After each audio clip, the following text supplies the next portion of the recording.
মমতা ব্যানার্জি।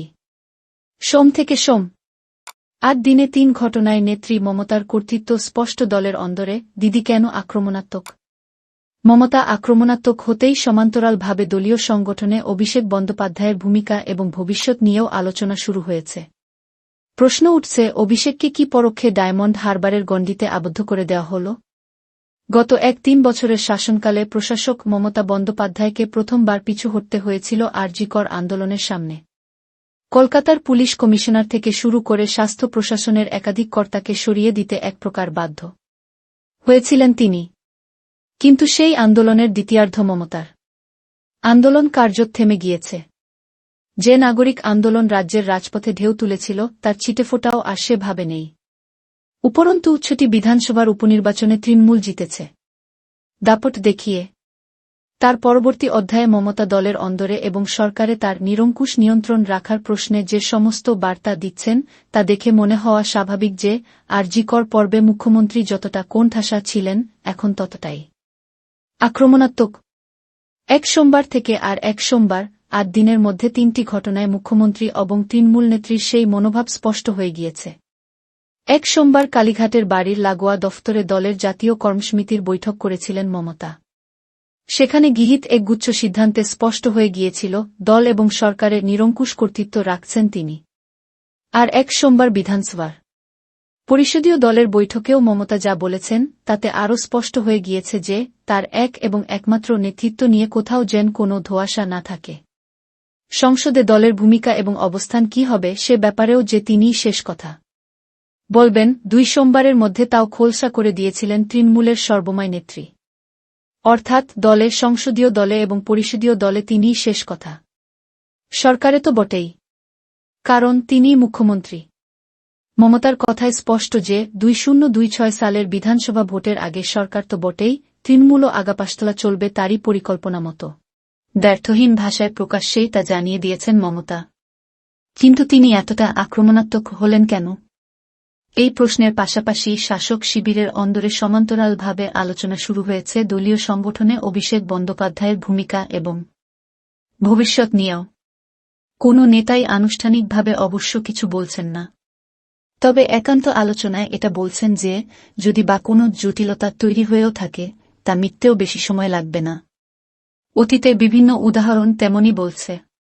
কেন মমতা দল নিয়ে এতটা আক্রমণাত্মক ভূমিকা নিলেন তার একাধিক কারণ এবং ব্যাখ্যা তৃণমূলের অন্দরে রয়েছে, যেমন রয়েছে প্রশাসনিক মহলেও।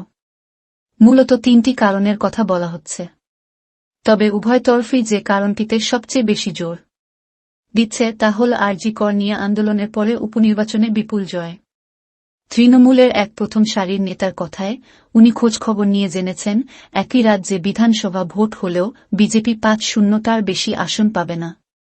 ফলে ওর আত্মবিশ্বাস বহুগুণ বেড়ে গিয়েছে। তবে খানিক রক্ষণশীল নেতারা বলছেন প্রতিষ্ঠানের উপরে রাগ এবং ক্ষোভ একেবারে চলে গিয়েছে। উপনির্বাচনের ফলাফল দেখে এটা ধরে নেওয়া ঠিক হবে না। যেমন বিজেপি কেন্দ্রে ক্ষমতায় ফিরেছে দেখে এটা ভাবা ঠিক হবে না যে তাদের উপর দেশের মানুষের তেমন কোনো রাগ বা ক্ষোভ নেই। রাগ আছে, রাস্তায় তার বহিঃপ্রকাশও আছে, কিন্তু ভোটে তার কোনো প্রতিফলন হয়নি, হচ্ছে না। মমতাই মুখ ভোট প্রকল্পে। আরজিকর আন্দোলনের পরবর্তী সময়ে মমতা নিজের মতো করে বিভিন্ন মাধ্যমে তথ্য নিয়েছেন। সেই তথ্যের নির্যাস এখনও পর্যন্ত তৃণমূল ভোট পাচ্ছে জোড়াফুল প্রতীকের জোরে এবং সরকারি পরিষেবামূলক প্রকল্পের জন্য, যার মধ্যে অন্যতম লক্ষ্মীর ভাণ্ডার এবং কন্যাশ্রী। উল্লেখ্য, জোড়াফুল প্রতীক এবং সরকারি প্রকল্প দুটির সঙ্গেই মমতার মুখ সমার্থক, যার বিকল্প এখনও নেই বলেই অভিমত তৃণমূলের প্রথম সারির অধিকাংশ নেতার। এক গুরুত্বপূর্ণ মন্ত্রীর মতে মমতা এও বুঝেছেন যে বাংলায় বিরোধীদের কোনো সংগঠন নেই। নাটকীয় কিছু না ঘটলে ২০২৬ পর্যন্ত পরিস্থিতির পরিবর্তন হবে না। তবে সাবধানী নেতাদের বক্তব্য, ২০০৬ সালে বুদ্ধদেব ভট্টাচার্যের সরকার যখন ক্ষমতায় এসেছিল তখন কেউ ভাবেননি যে কয়েক মাসের মধ্যে সিঙ্গুর এবং তার কয়েক মাসের মধ্যে নন্দীগ্রামের ঘটনা ঘটবে। ২০০৬ সালের বিধানসভা ভোটের পর এটাও অভাবনীয় ছিল যে তার ৫ বছরের মধ্যে সিপিএমকে বাংলার ক্ষমতা থেকে চলে যেতে হবে। ফলে রাজনীতিতে শেষ কথা বলে কিছু বলে দেওয়া যায় না।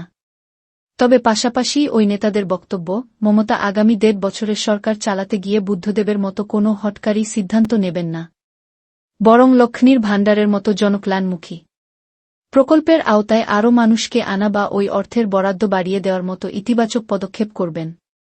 ডায়মন্ড হারবার মডেল ২০২১ সালের বিধানসভা ভোটের পর অভিষেককে সর্বভারতীয় সাধারণ সম্পাদকের দায়িত্ব দিয়েছিলেন মমতা। তারপর থেকে সংগঠনের বিষয় অভিষেকই দেখতেন। তবে সবসময় অভিষেক যে নিজের ভাবনা সংগঠনে বাস্তবায়িত করতে পেরেছেন তা নয়, যা নিয়ে মাঝে মাঝে মমতা অভিষেকের ভাবনার বৈপরীত্য এবং সেই সংক্রান্ত মতপাল্টা মতো প্রকাশ্যে এসে পড়েছে। কিন্তু সার্বিকভাবে অভিষেকই যে সংগঠনের দায়িত্বে তা নিয়ে কোনো সংশয় ছিল না। কিন্তু সম্প্রতি মমতা যেভাবে ধারাবাহিকভাবে দলের উপর নিজের নিরঙ্কুশ প্রাধান্যের বার্তা দিচ্ছেন, তাতে সংগঠনে অভিষেকের ভূমিকা এবং তার এখতিয়ার নিয়েই প্রশ্ন উঠে গিয়েছে দলের মধ্যে।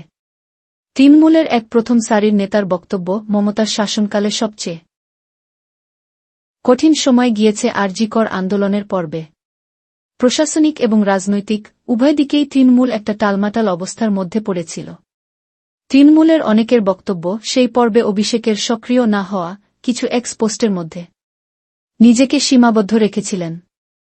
তবে অভিষেকের ঘনিষ্ঠদের একাংশের দাবি, আরজিকরের বিষয়ে তাকে ঢুকতে দেওয়া হয়নি। সেই কারণেই অভিষেক খানিকটা দূরত্ব বজায় রেখেছিলেন, যদিও প্রকাশ্যে কেউই ওই দাবি করেননি। সেই পর্বেই সমাজমাধ্যমে অভিষেকে মুগ্ধ অনেকে বলেন, তার বাহিনী লোকজনের দাদাকে চাই গোছের প্রচার মমতা ভালোভাবে নেননি। এক প্রবীণ নেতার কথায়, বিভিন্ন ঘটনায় দলের একাংশ মমতাদির সম্পর্কেই অনাস্থা প্রদর্শন করছিল। সেটা ঠিক হচ্ছিল না।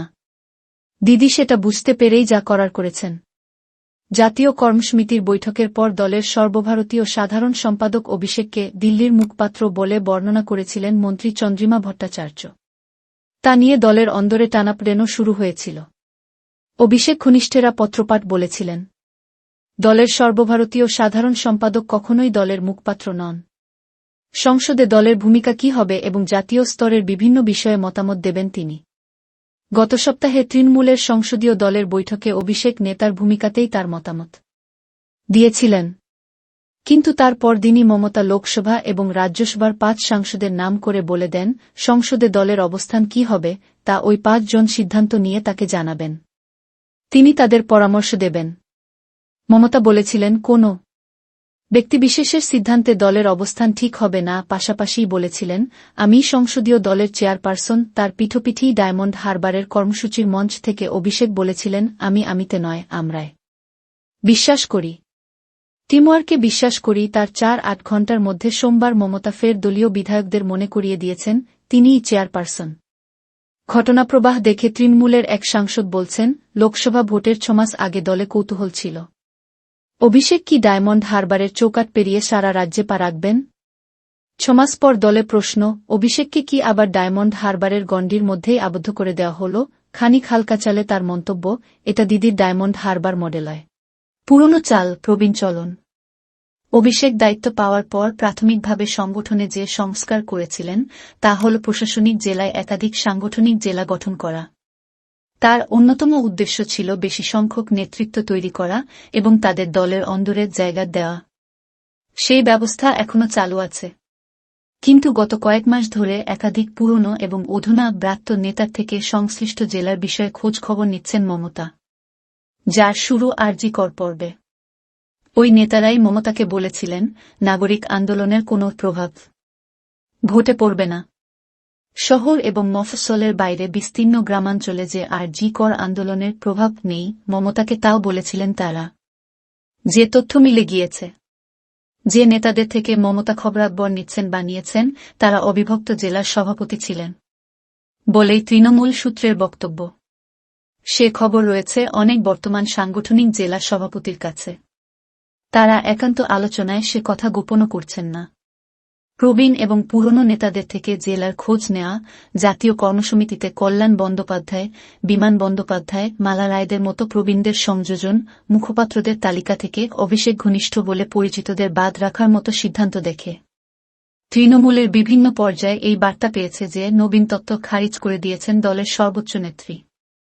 সামগ্রিকভাবে মমতার কথা এবং বার্তা যে আক্রমণাত্মক হয়েছে তা নিয়ে তৃণমূলের কারও সংশয় নেই। তবে অনেকের বক্তব্য এর সঙ্গে মিশে রয়েছে অভিমানও।